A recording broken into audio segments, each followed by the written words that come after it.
3장 1절로 10절까지 말씀드리겠습니다. 사무엘상 3장 1절로 10절까지 말씀입니다.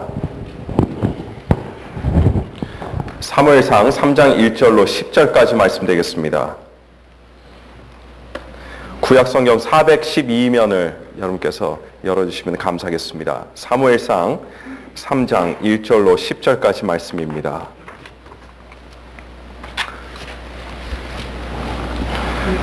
사무엘상 3장 1절로 10절까지 말씀 다 찾으신 줄로 믿고 제가 봉독해 드리겠습니다.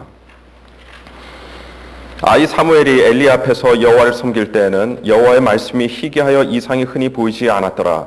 엘리의 눈이 점점 어두워가서 잘 보지 못하는 그때에 그가 자기 처소에 누웠고 하나님의 등불은 아직 꺼지지 아니하였으며 사무엘은 하나님의 궤에 있는 여호와의 전 안에 누웠더니 여호와께서 사무엘을 부르시는지라 그가 대답하되 내가 여기 있나이다 하고 엘리에게로 달려가서 가로되 당신이 나를 부르셨기로 내가 여기 있나이다. 가로되 나는 부르지 아니하였으니 다시 누우라. 그가 가서 누웠더니 여호와께서 다시 사무엘을 부르시는지라 사무엘이 일어나서 엘리에게로 가서 가로되 당신이 나를 부르셨기로 내가 여기 있나이다. 대답하되 내 아들아 내가 부르지 아니하였으니 다시 누우라 하니라.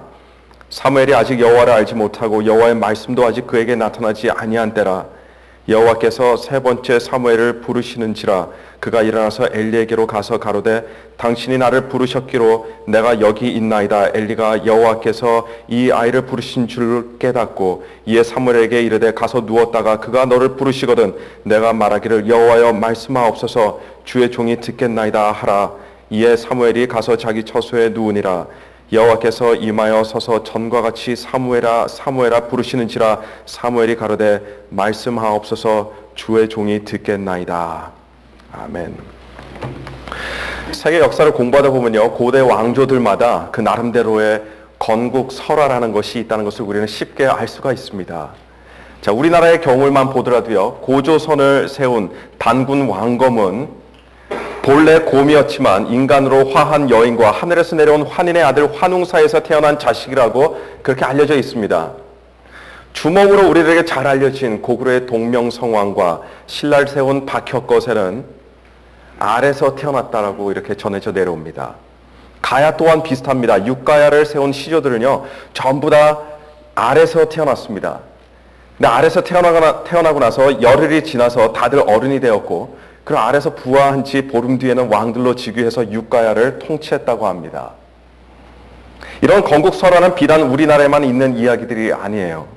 로마를 세운 로몰루스와 레무스 형제는 늑대의 젖을 먹고 자랐다고 그렇게 말하고 있고요. 그리스를 세운 시조는 본래 제우스의 아들이라고 하며 이 밖에도 중국의 고대 국가들 또한 제각기 멋있는 그런 신화적 요소를 가지고 있는 건국설화들을 자랑하고 있습니다. 그런데 이에 반해서 이스라엘의 역사를 보면요 참 보잘것없습니다. 이스라엘 국가의 시조라고 할 수 있는 사람이 여러분 누굽니까? 아담이 인류의 첫 사람이라면 아브라함이 이스라엘 민족의 시조라고 할 수 있습니다.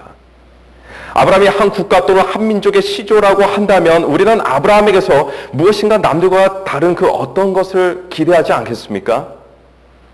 그런데 아브라함은 어떻습니까? 아브라함은 알에서 태어나지도 않았습니다.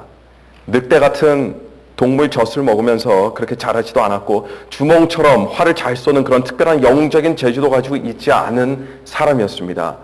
그는 한낱 정처 없이 떠돌아다니는 유목민에 불과했습니다. 늘상 천막 안에서 살고 광야에서 지내야 하던 그런 유랑인이었습니다. 그래서 본래 이스라엘 민족을 뜻하는 히브리인이라는 그 이름의 뜻도요 떠돌아다니는 유목민이라는 그런 의미가 담겨져 있습니다. 그나마 아브라함이 유목민들의 왕이라고 불렸다면 그래도 조금 체면이 섰을 법만 한데 그런 호칭도 없습니다.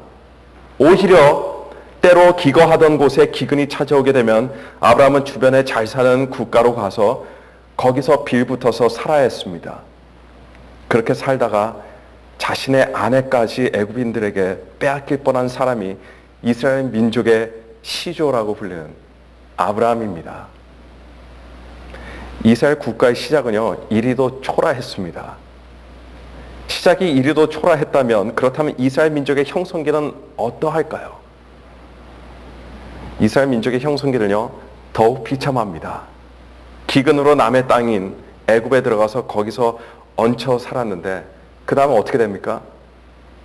그만 온 민족이 그 땅의 노예들이 되어버리고 말았습니다. 유목민으로 시작했다면 좀 더 나아져야 하는데 글쎄 노예로 다들 전락해버리고 만 겁니다.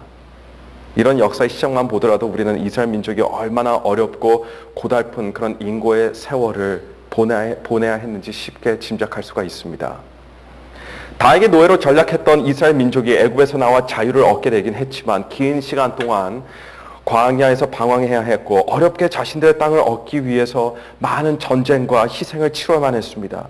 또 그렇게 어렵게 힘들게 땅을 얻고 국가를 세우게 되긴 했는데 그것도 그렇게 오래 가지 못했습니다. 정치적 갈등으로 한 나라가 100년도 안 돼서요 남북으로 분단되어 버리고 말았습니다. 그 이후 곧 외세의 침략으로 두 나라가 완전히 풍지박살 망하게 되어서 그렇게 나라 없이 오랜 기간 동안 여기저기 흩어져 살아야 했던 민족이 바로 이스라엘 민족입니다. 간혹 인터넷 뉴스에서 사설 같은 것들을 볼 때면요 그런 것들을 읽을 때 우리는 이 물질 만능주의와 외모지상주의의 불행한 시대를 살고 있다라든가 아니면 국민들을 위한 리더십이 없는 이 불행한 시대에 살고 있다든가 또는 아이들이 치열한 경쟁 사회에서 성공하기 위해 공부만 해야 하는 불행한 시대에 살고 있다는 뭐 이런 표현들을 우리는 자주 읽게 됩니다. 그런데 이스라엘의 역사야말로 오히려 평탄한 시대가 별로 없었던 불행한 시대가 많았던 그런 나라였다는 것을 그런 민족이었다는 것을 우리는 어렵지 않게 알 수 있게 되는 겁니다. 그런데 이런 불행한 이스라엘의 역사 가운데서도요 가장 불행했던 시기가 있었습니다. 가장 암울했던 시기가 있었는데 여러분 그 시기가 언제인 줄 아십니까? 그 시기는요 그들이 광야에서 정처 없이 방황해야 했던 그런 시기가 아니었습니다. 남의 나라에서 노예 생활을 해야 하던 시기도 아니었습니다. 그들에게 나라가 없던 시기도 아니고 타국의 침략을 받아 나라가 망했던 그 시기도 아닙니다. 자, 그 가장 암울했던 비참했던 시기가 언제입니까? 바로 아무도 하나님의 말씀을 심각하게 들으려고 하지 않던 그런 시기였습니다. 오늘 본문 말씀은 어떻게 시작하고 있습니까?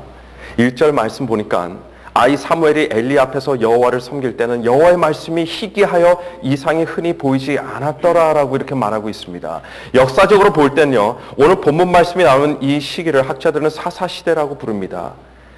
이때 아직 이스라엘은요 왕이 없었습니다. 대신 사사들이라고 불리는 사람들이 일어나서 이스라엘 민족을 이끌어가던 그런 시기였습니다. 사사시대에